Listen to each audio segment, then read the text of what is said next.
अस्सलाम वालेकुम स्टूडेंट्स, कैसे हैं आप? उम्मीद है खैरियत से होंगे। तो आज का हमारा लेक्चर है फोर्स कन्वेक्शन हीट ट्रांसफ़र। ठीक है जी, मोड ऑफ हीट ट्रांसफ़र के अंदर हम force convection of heat transfer deal कर रहे हैं, स्टडी कर रहे हैं। Convection mode of heat transfer जिसको हम न्यूटन लॉ ऑफ कूलिंग, उसकी डेरिवेशन और बाकी चीज़ें डिस्कस की थी हमने यूनिस एंजल की बुक से। और ये दूसरी बुक है heat transfer for practice engineering. इसके अंदर चैप्टर नंबर 9 है, फोर्स कन्वेक्शन इसका हेडिंग है। ठीक है, इसके अंदर देखते हैं कि फोर्स कन्वेक्शन में क्या होता है। ये शुरू में उसने इंट्रोडक्शन वगैरह दिया है, ये आप पढ़ सकते हैं खुद, मैंने आपको बताया हुआ है। ठीक है, उसके बाद ये उस भी चल रहा है, अभी सारा इंट्रोडक्शन ही चल रहा है। वो force convection of heat transfer क्या होती है। ठीक है, ये हमारे पास क्या है, न्यूटन लॉ ऑफ कूलिंग है। Q equal to H A T S minus T M. दूसरी बुक वाला जो है उसको टी इन्फिनिटी लिखते हैं, ये यहाँ उसको टी एम लिख रहे हैं। ठीक है, तो आपने कन्फ्यूज नहीं होना, कोई बात नहीं है इसके लिए। ठीक है, फिर आगे डेरिवेशन कर रहा है वो। ये देखें, ये उसने फ्लूइड पर मूव कर रहा है, फ्लूइड के साथ हमारे पास जो सॉलिड है, सॉलिड को फ्लूइड मूव कर रहा है, उसके लिए उसने न्यूटन लॉ ऑफ कूलिंग भी लिखा है।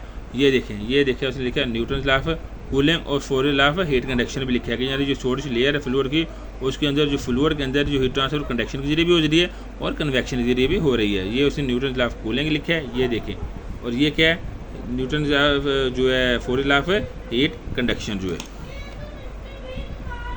फिर कंपेयर करने के बाद उसने ड्राइव किया है। और ये देखें फर्दर ये क्या आ गया, फिर हमारे पास न्यूटन लॉ ऑफ कूलिंग ही है चल रहा है अभी जो। ये न्यूटन लॉ ऑफ कूलिंग के लिए उसने हीट ट्रांसफर कोफिशिएंट के लिए क्वांटिटेटिव इन्फॉर्मेशन भी होती है, क्वांटिटेटिव इन्फॉर्मेशन भी होती है। क्वालिटेटिव जो सिर्फ थ्योरेटिकल है, क्वांटिटेटिव जो न्यूमेरिकल इन्वॉल्व होते हैं इसमें।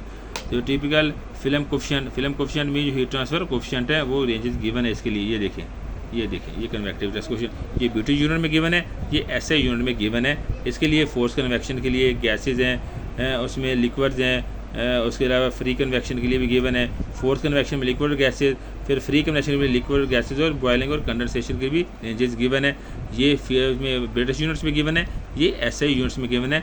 ये एच है कन्वेक्टिव हीट ट्रांसफर कोफिशिएंट, जो कि न्यूटन लॉ ऑफ कूलिंग में होता है। Q equal to H A delta T जो है। ये फिल्म कोफिशिएंट गिवन है पाइप्स के हिसाब से, गैसेस के लिए भी गिवन है, इनसाइड द पाइप्स और आउटसाइड द पाइप्स। कल हम जब फ्लो टाइप्स पढ़ रहे थे फ्लूइड की, internal flow and external flow, तो मैंने कहा था कि इसकी चेंज होने से हमारे पास जो हीट ट्रांसफर एबिलिटीज़ हैं, ये हीट ट्रांसफर कैपेसिटीज़ हैं, हीट ट्रांसफर प्रॉपर्टीज हैं, वो क्या हो जाती हैं, चेंज हो जाती हैं। तो यहाँ पर देखें, हम सिर्फ गैसेज में अगर पाइप में इनसाइड में फ्लो कर रही हैं तो उसका कन्वेक्टिव हीट ट्रांसफर कोफिशिएंट कुछ और है, अगर वो आउटसाइड फ्लो कर रही हैं तो उसका convective heat transfer coefficient change हो जाएगा। इसलिए बॉइलिंग वाटर के लिए भी, कंडेंसिंग स्टीम के लिए भी, बॉइलिंग लिक्विड्स के लिए भी, कंडेंसर वेपर्स के लिए भी और विस्कस फ्लूइड के लिए भी। तो मैंने आपको लास्ट लेक्चर में बताया था कि हमारे पास जो heat transfer convective heat transfer coefficient है, convective mode of heat transfer है, उसके अंदर फ्लूइड की प्रॉपर्टीज, फ्लूइड की nature, flow inside the pipe, open the pipe, outside the pipe या ऊपर चैनल में जो फ्लूइड मूव कर रहा है, उसकी जो प्रॉपर्टीज़ हैं वो हमारे पास हीट ट्रांसफर कोफिशिएंट की प्रॉपर्टीज़ को भी अफेक्ट करती हैं। ठीक है, ये देखिए कन्वेक्टिव रेजिस्टेंसेस। ठीक है, ये आपने अच्छी तरह समझना है ज़रा, ये हीट ट्रांसफ़र के लिए और जो पर्टिकुलर जो डिज़ाइन ऑफ हीट एक्सचेंजर है उसके लिए बहुत ही इंपॉर्टेंट है। तो आप इसको ये समझिए कि हमारे पास ये क्या है, हीट ट्रांसफ़र की वाल है। ठीक है, यानी हीट एक्सचेंजर है, ये पाइप के एक तरफ जो हॉट फ्लूइड है, दूसरी तरफ क्या है, कूल फ्लूइड है। ठीक है, ये हॉट फ्लूइड मूव कर रहा है, ये कूल फ्लूइड मूव कर रहा है। तो heat transfer always take place from higher temperature to lower temperature. क्या मैंने बताया था आपको फर्स्ट लेक्चर में ही कि हीट ट्रांसफ़र की जो बेसिक ड्राइविंग फोर्स क्या है, वो डेल्टा टी है, यानी temperature difference. Temperature difference mean heat is always take transfer from higher temperature to lower temperature. तो इधर कूल हॉट फ्लूइड है, इधर से हीट ट्रांसफ़र होगी टूवर्ड्स कूल फ्लूइड। ये देखें टी एच है, कम हो गया टेम्परेचर यहाँ पे आगे, और इधर क्या आ गया, कूल फ्लूइड की साइड पे टी सी आ गया। तो ये T1, T2, TH, T1, T2 और ये क्या है, TC। TH यानी हार्ड फ्लूइड टेम्परेचर, और जैसे सरफेस की तरफ आ रहा है, कूल फ्लूइड की तरफ आ रहा है, टेम्परेचर क्या हो रहा है, कम हो रहा है। तो ये हार्ड फ्लूइड की जो सरफेस है पाइप के साथ या प्लेयर के साथ, उसका T1 टेम्परेचर है, दूसरी तरफ वो टेम्परेचर और फर्दर कम हो, तो ये टेम्परेचर और कम हो गया, कूल साइड पे आ गया। तो ये कूल साइड की जो प्लेट की सरफेस है उसका टेम्परेचर है T2, और फिर आगे TC उसके सेंटर का टेम्परेचर है।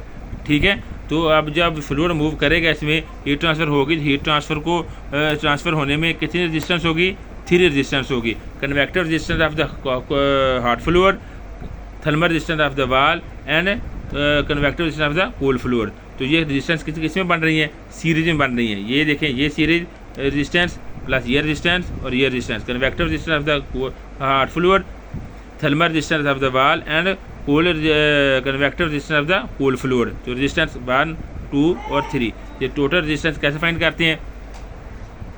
मैंने आपको पहले बताया था कि इलेक्ट्रिकल रेजिस्टेंस, थर्मल रेजिस्टेंस भी जितनी भी सीरीज में कनेक्ट होंगी तो उनकी टोटल रेजिस्टेंस फाइंड करने के लिए क्या करेंगे, हम सिंपल उसकी एडिशन लेंगे। तो समेशन आर इजक्वल टू, ये देख सकते हैं आप, summation R is equal to R T. R T mean total resistance is equal to R I plus R W plus R naught. I mean inside the pipe, I mean inside the pipe, R O mean outside the pipe. ठीक है, तो एक तरफ क्या लेंगे हम, इसको inside है मिले, ये पाइप ऐसे मिले, तो एक तरफ पाइप इनसाइड है, दूसरा आउटसाइड है।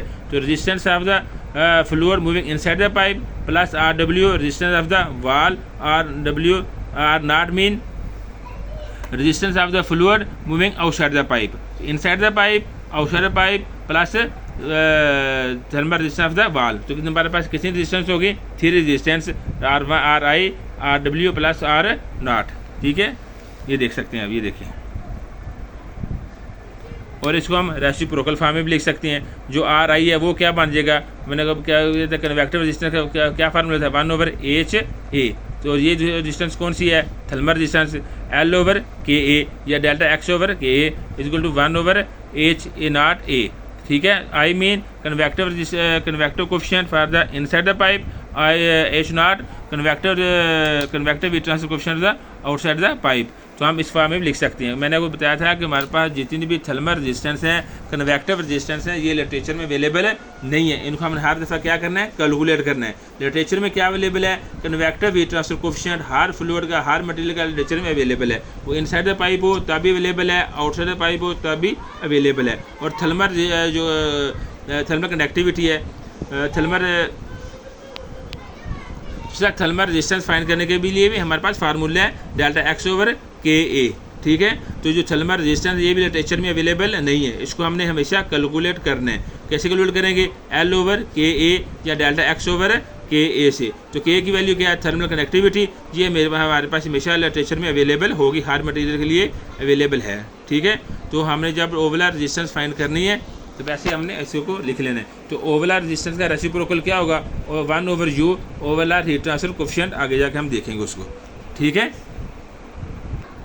तो ये था ओवरऑल लिटरेचर हमने जो डिस्कस किया, स्टडी किया, कन्वेक्टिव हीट ट्रांसफर कोफिशिएंट और उससे रिलेटेड टर्मिनोलॉजी जितनी भी है, और कन्वेक्टिव रेजिस्टेंस, ओवरऑल रेजिस्टेंस कैसे फाइंड करनी है। ठीक है, और न्यूटन लॉ ऑफ कूलिंग। तो इसमें है नंबर 1 एग्जाम्पल 9.1 देखते हैं आज। ठीक है, क्या लिखा है, cylinder a close, consider a close cylinder, reactor vessel of diameter D1 D is equal to 1 feet, D is equal 1 foot. ठीक है, and length 1.5 feet. The surface temperature of the vessel is T1 and the surrounding temperature T2 are 390 Fahrenheit and 50 Fahrenheit respectively. The convective heat transfer coefficient H between the vessel wall and the surrounding our fluid is 4 BTU per hour feet Fahrenheit. Calculate the thermal resistance in feet R और BTU। ठीक है, जो हमने find करना है। तो इसके अंदर जो इम्पॉर्टेंट चीज़ क्या है देखते हैं अभी ज़रा, और कौन सा फार्मूला अप्लाई होगा। ये देखिए, आप खुद सोचें कौन सा फार्मूला अप्लाई होगा। Right the heat transfer rate equation वो कौन सी है, Newton law of cooling, Q is equal to HA into T minus T1 minus T2। ठीक है, तो अब इसके अंदर हम चीज़ क्या है, एरिया कैसे फाइंड करेंगे।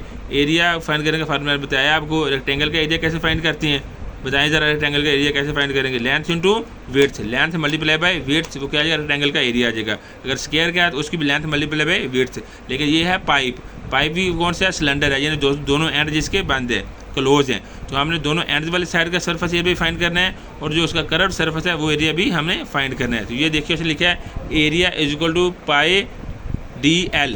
ठीक है, पाई DL, L क्या है, लेंथ है, D फॉर डायमीटर। तो ये हमारे पास क्या आ जाएगा, पाई D क्या है, सर्कमफ्रेंस का फार्मूला है, लेंथ से मल्टीप्लाई करेंगे तो वो कर्व्ड सरफेस आ जाएगा हमारे पास पाई D। और उसके बाद क्या होता है फार्मूला, जो हमारे पास फ्लो एरिया या क्रॉस सेक्शन एरिया का फार्मूला क्या होता है, पाई/4D स्क्वायर, पाई/4D स्क्वायर। ठीक है, तो D क्या है इसमें 1, उसका स्क्वायर आ गया हमारे पास। लेकिन अक्सर स्टूडेंट्स पूछते हैं सर ये 2 कहाँ से आ रहा है, तो आप बताएं ज़रा, सोचें पहले ज़रा 2 कहाँ से आ रहा है। ठीक है, अगर आप लाइव क्लास में होते तो मैं आपसे पहले पूछता और फिर बताता। ठीक है, तो ज़रा सोचें क्या 2 क्यों आ रहा है। तो अब मैं आप बता देता हूँ आपको। सिलेंडर है, सिलेंडर के उसने कहा 2 एंड्स हैं, तो एक एंड का फार्मूला ये आ गया हमारे पास, कौन सा, पाई बाय डी स्क्वायर। ठीक है, और दूसरे एंड का भी क्या होगा, पाई बाय डी स्क्वायर, तो pi by 4 D square plus pi by 4 D square क्या हो जाएगा, 2 पाई बाय 4 डी स्क्वायर। ये 2 इसीलिए आया है कि सिलेंडर के दोनों एंड्स का एरिया फाइंड करना है, कंसिडर करना है, और साथ उसका जो कर्व सरफेस है सिलेंडर की उसका एरिया भी आ गया। तो इन सब की वैल्यू पुट करें तो हमारे पास क्या आ जाएगा, कैलकुलेटर निकालें, इसकी वैल्यू फाइंड करें, यानी वैल्यू भी गिवन है, फार्मूला भी गिवन है, वैल्यू पुट की हुई है, जस्ट आपने कैलकुलेटर निकालना है, उसको कैलकुलेट करना है। तो हमारे पास हीट ट्रांसफर एरिया कितना आ गया, 6.28 स्क्वायर फीट। ठीक है, आप इसे फार्मूला देखें, कन्वेक्टिव हीट ट्रांसफर कोएफिशिएंट की वैल्यू भी गिवन है, एरिया की वैल्यू गिवन नहीं थी लेकिन उसकी डिमेंशन वगैरह गिवन थी, तो हमने एरिया फाइंड कर लिया। T1 भी गिवन है और T2 भी गिवन है, तो वहाँ से हम क्या फाइंड कर सकते हैं, Q की वैल्यू निकालें कैलकुलेटर। ये देखें हमने H की वैल्यू पुट की, एरिया की वैल्यू पुट की, T1 की वैल्यू पुट की, T2 की वैल्यू पुट की, हमारे पास क्या आ गया, हमारे पास Q की वैल्यू कितनी आ गई, ये देखें ज़रा गौर से देखें, ये वैल्यू हमारे पास Q की आ गई। देखिए Q इज इक्वल टू 800 1 10 100,000 तो 8554 BTU पर आर हमारे पास रेट ऑफ हीट ट्रांसफ़र आ गया।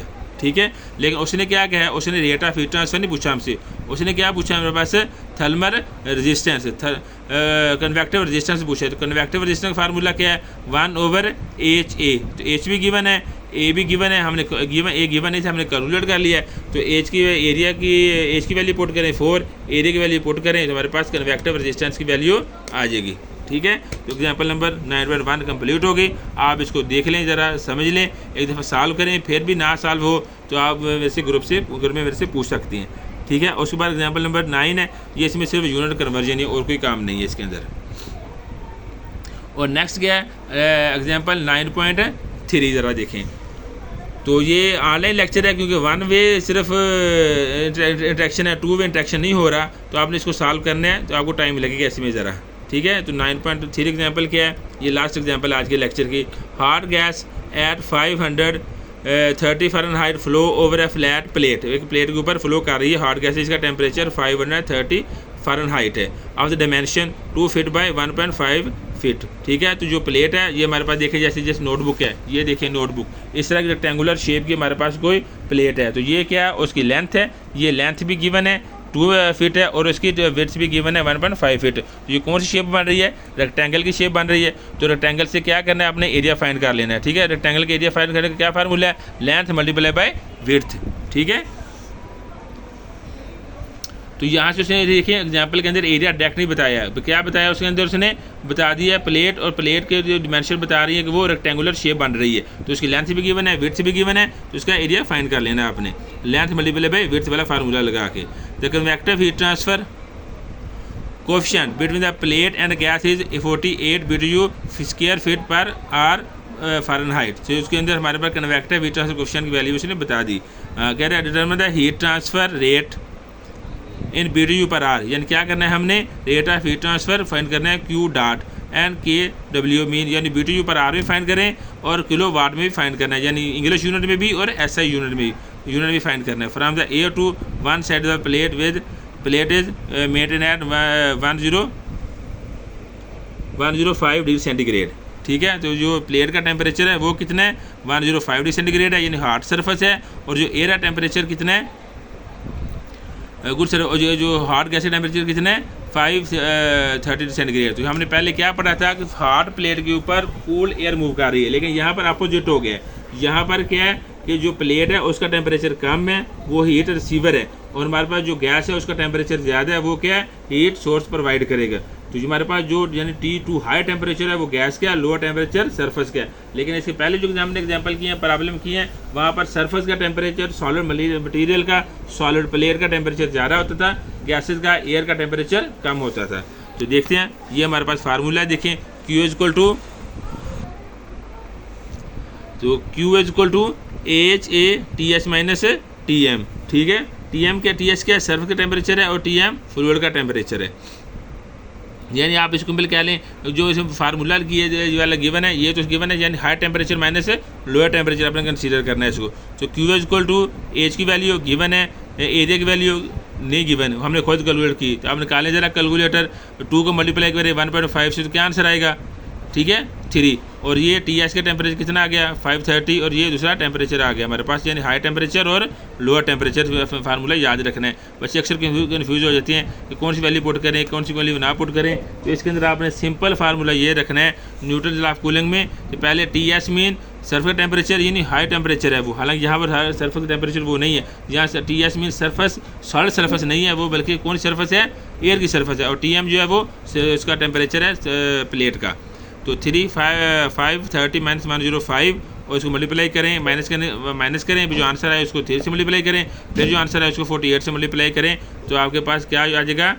ये देखें रेट ऑफ हीट ट्रांसफर जो उसने पूछा है, क्यू क्या है? हीट है, उसको यूनिट BTU है, Q dot rate of heat transfer BTU पर आपके पास ये आंसर आ गया। इतना है 1 10 100 1000 10,000, तो 61,200 BTU पर आवर हमारे पास आ गया। और उसके बाद उसको कन्वर्जन कर लें ऐसे यूनिट में, तुम्हारे पास 17.94 किलो वाट के अंदर भी हमारे पास आ गया ये टेम्परेचर, जो टेम्परेचर है रेट ऑफ हीट ट्रांसफ़र। तो ये लेक्चर 16-17 मिनट्स का ही है, लेकिन जब अगर मैं जो फिजिकल क्लास में होता है ये 1 आवर के लेक्चर इक्विवेलेंट ही है। तो आप इसको पढ़ें, समझें और एग्जाम्पल को सॉल्व करें। फिर भी कोई प्रॉब्लम हो तो मेरे ग्रुप से पूछ सकते हैं। इंशाल्लाह जब फिजिकल क्लासेस होंगी तो उससे जब मेरे से पूछ सकते हैं। Thank you very much. अल्लाह हाफिज़।